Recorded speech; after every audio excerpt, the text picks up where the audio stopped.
ನಮಸ್ತೆ Karnataka, welcome back to mask man Kannada channel. ನಿಮ್ಗೆಲ್ಲ ಗೊತ್ತಿದೆ, ಸೂರ್ಯಕುಮಾರ್ ಯಾದವ್ ಪದೇ ಪದೇ ಮೆಸೇಜ್ ಮಾಡ್ತಾ ಇದ್ರು ನನಗೆ ಅಂತ ಹೇಳಿದ ನಟಿಯ ಬಗ್ಗೆ ನಿಮ್ಗೆ ಇಷ್ಟವರೆಗೆ ಗೊತ್ತಿರ್ತದೆ ಅಂತ ಅನ್ಕೊಳ್ತೀನಿ. ನಟಿ ಖುಷಿ ಮುಖರ್ಜಿ ಅವರು ಈ ಸ್ಟೇಟ್ಮೆಂಟ್ ಅನ್ನು ಕೆಲವು ದಿನಗಳ ಹಿಂದೆ ಕೊಟ್ಟಿದ್ರು. ಕ್ರಿಕೆಟಿಗರಾದಂತಹ ಸೂರ್ಯಕುಮಾರ್ ಯಾದವ್ ನನಗೆ ಹಿಂದೆ ಮೆಸೇಜ್ ಮಾಡ್ತಾ ಇದ್ರು ಪದೇ ಪದೇ ಅಂತ ಒಂದು ಹೇಳಿಕೆಯನ್ನು ಕೊಟ್ಟಿದ್ರು. ಇವಾಗ ಆ ಹೇಳಿಕೆ ಅವರಿಗೆ ಕಂಟಕ ತಂದಿದೆ. ಕೆಲವೊಂದು ಹೀರೋಯಿನ್ಸ್ಗಳು ತಮ್ಮ ಫೇಮಸ್ಗೋಸ್ಕರ ಇಂತಹ ಸ್ಟೇಟ್ಮೆಂಟ್ಗಳನ್ನು ಕೊಡ್ತಾ ಇರ್ತಾರೆ. ಅದನ್ನು ಕೆಲವರು ಸಿಲ್ಲಿಯಾಗಿ ತೆಗೆದುಕೊಳ್ತಾರೆ ಅಂತ ಅನ್ಕೊಂಡಿರ್ತಾರೆ. ಕೆಲವರು ಫೇಮಸ್ಗೋಸ್ಕರ ಈ ರೀತಿಯ ಸ್ಟೇಟ್ಮೆಂಟ್ಗಳನ್ನು ಕೊಟ್ಟಿರ್ತಾರೆ. ಆದರೆ ಅದು ಅವರ ಬುಡಕ್ಕೆ ಬಂದಿದೆ ಅಂತ ಹೇಳ್ಬೋದು. ಯಾಕಂತ ಹೇಳಿದ್ರೆ ಇವಾಗ ಅವರ ಮೇಲೆ ಮಾನನಷ್ಟ ಮೊಕದ್ದಮೆಯನ್ನು ಹೂಡಿದ್ದಾರೆ. ಅದು ಬರೋಬ್ಬರಿ 100 ಕೋಟಿಯಷ್ಟಾಗಿರ್ತದೆ. ಹೌದು, ಇದು ಸೂರ್ಯಕುಮಾರ್ ಯಾದವ್ ಅವರು ಮೊಕದ್ದಮೆ ಹೂಡಿದ್ದಲ್ಲ. ಅವರು ಅದನ್ನ ಲೆಕ್ಕಕ್ಕೆ ತೆಗೆದುಕೊಂಡಿಲ್ಲ ಅನ್ಸುತ್ತೆ. ಯಾಕಂದ್ರೆ ಕ್ರಿಕೆಟಿಗರು ಕೆಲವೊಂದು ಫೀಲ್ಡ್ಗಳಿಂದ ದೂರವಿರೋಕೆ ಇಷ್ಟಪಡ್ತಾರೆ, ಕೆಲವರು ಹತ್ತ ಇರೋಕೆ ಇಷ್ಟಪಡ್ತಾರೆ. ಆದ್ರೆ ಸೂರ್ಯಕುಮಾರ್ ಅವರ ವೈಯಕ್ತಿಕ ಜೀವನ ನೀವು ನೋಡ್ಬೋದು, ಎಷ್ಟು ಸಿಂಪಲ್ ಆಗಿರ್ತದೆ. ಅವರು ತಮ್ಮ ಪತ್ನಿಯನ್ನು ಎಷ್ಟು ಇಷ್ಟಪಡ್ತಾರೆ ಅಂತ ನಿಮ್ಗೆ ಗೊತ್ತಿರುತ್ತದೆ. ಅವರ ಒಂದು ಸಿಂಪಲ್ ಲೈಫ್ಗೆ ಇಂಥ ಒಂದು ಕಪ್ಪು ಚುಕ್ಕಿಯನ್ನು ಅವರು ಅಂಟಿಸ್ಕೊಳ್ಳೋದು ಇಷ್ಟಪಡೋದಿಲ್ಲ. ಆದ್ರಿಂದ ಅವರು ಎಲ್ಲ ವಿಷಯಗಳಿಂದ ದೂರವಿರೋಕೆ ಇಷ್ಟಪಟ್ಟಿದ್ರು. ಅದೇ ರೀತಿ ಇವಾಗ ಖುಷಿ ಮುಖರ್ಜಿ ಅವರು ನೀಡಿದ್ದ ಸ್ಟೇಟ್ಮೆಂಟ್ಗೆ ಇವಾಗ ಅವರ ಮೇಲೆ ಮಾನನಷ್ಟ ಮೊಕದ್ದಮೆಯನ್ನು ಹೂಡಿದ್ದಾರೆ. ಯಾರು ಹೂಡಿದ್ದಾರೆ ಅಂತ ನಿಮ್ಗೆ ಡೌಟ್ ಇರ್ಬೋದು. ಯಾಕಂದ್ರೆ ಇದು ಸೂರ್ಯಕುಮಾರ್ ಅವರು ಮೊಕದ್ದಮೆ ಹೂಡಿದ್ದಲ್ಲ, ಬದಲಾಗಿ ಸೂರ್ಯಕುಮಾರ್ ಅವರ ಹುಟ್ಟೂರಿನ ಒಬ್ಬರು ಖುಷಿ ಮುಖರ್ಜಿ ಅವರ ಮೇಲೆ ಮಾನನಷ್ಟ ಮೊಕದ್ದಮೆಯನ್ನು ಹೂಡಿದ್ದಾರೆ. ಇವಾಗ ಖುಷಿ ಮುಖರ್ಜಿ ಅವರು ಇದಕ್ಕೆ ಕಾನೂನಿನ ರೀತಿಯಲ್ಲಿ ಉತ್ತರ ಕೊಡ್ಬೇಕಾಗ್ತದೆ. ಇವಾಗ ಅವರಿಗೆ ಸುಮ್ಮನೆ ಸಂಕಷ್ಟ ತಂದುಕೊಂಡಂತೆ ಆಗಿದೆ ಈ ವಿಷಯ. ಸುಮ್ಮನೆ ಹೇಳ್ಬಾರ್ದಿತ್ತು, ಹೇಳಿದ್ರು.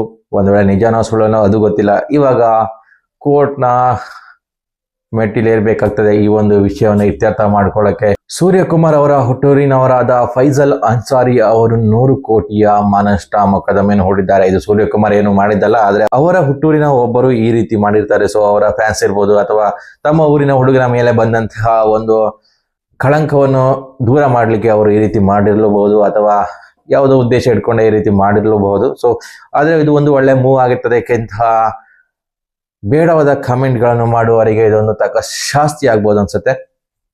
ಅವರು ನೀಡಿರುವ ಕಂಪ್ಲೇಂಟ್ ಅಂತೆ ಇವಾಗ ಖುಷಿ ಮುಖರ್ಜಿ ಅವರಿಗೆ ಬಂಧನದ ಭೀತಿ ಎದುರಾಗಿದೆ ಅಂತ ಹೇಳಲಾಗ್ತಿದೆ. ಸೊ ಆ ರೀತಿ ಒಂದು ನ್ಯೂಸ್ ಬರ್ತಾ ಇದೆ. ಇವ್ರನ್ನ ತಕ್ಷಣವೇ ಅರೆಸ್ಟ್ ಮಾಡಿ ಅಂತ ಹೇಳಲಾಗ್ತಿದೆ. ಸೊ ಇದು ಇವಾಗಂತೂ ವೈರಲ್ ಆಗ್ತಿದೆ. ಸೊ ಇದು ನಿಜನಾ ಸುಳ್ಳ ಅಂತ ಇನ್ನು ಕಾದ್ ನೋಡ್ಬೇಕಾಗ್ತದೆ. ಸದ್ಯದ ಮಟ್ಟಿಗೆ ಒಂದು ಅಪ್ಡೇಟ್ ಬರ್ತಾ ಇರೋದಂತೂ ನಿಜವಾಗಿದೆ.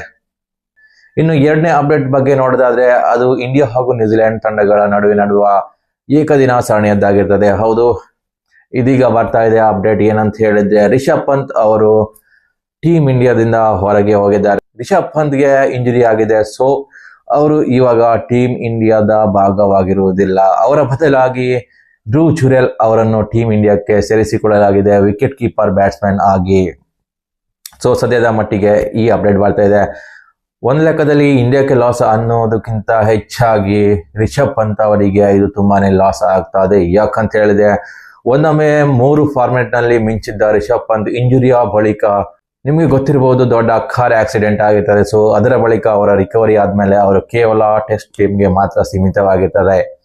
ಸೊ ಇವಾಗ ಸದ್ಯದ ಮಟ್ಟಿಗೆ ಒನ್ ಡೇ ಟೀಮ್ಗೆ ಸೆಲೆಕ್ಟ್ ಆಗಿದ್ರು. ಇಲ್ಲಿಯೂ ಕೂಡ ಇಂಜುರಿ ಆಗಿ ಒನ್ ಡೇ ಟೀಮ್ ಇಂದ ಹೊರಗೆ ಹೋಗಿದ್ದಾರೆ. ಸೊ ಇಂಡಿಯಾ ಹಾಗೂ ನ್ಯೂಜಿಲೆಂಡ್ ನಡುವಿನ ಸೀರೀಸ್ಗೆ ಔಟ್ ಆಗಿದ್ದಾರೆ. ಅಂದ್ರೆ ಅವರು 2027ರ ಒನ್ ಡೇ ವರ್ಲ್ಡ್ ಕಪ್ಗೆ ಇರೋದು ತುಂಬಾನೇ ಕಷ್ಟ ಆಗ್ತದೆ.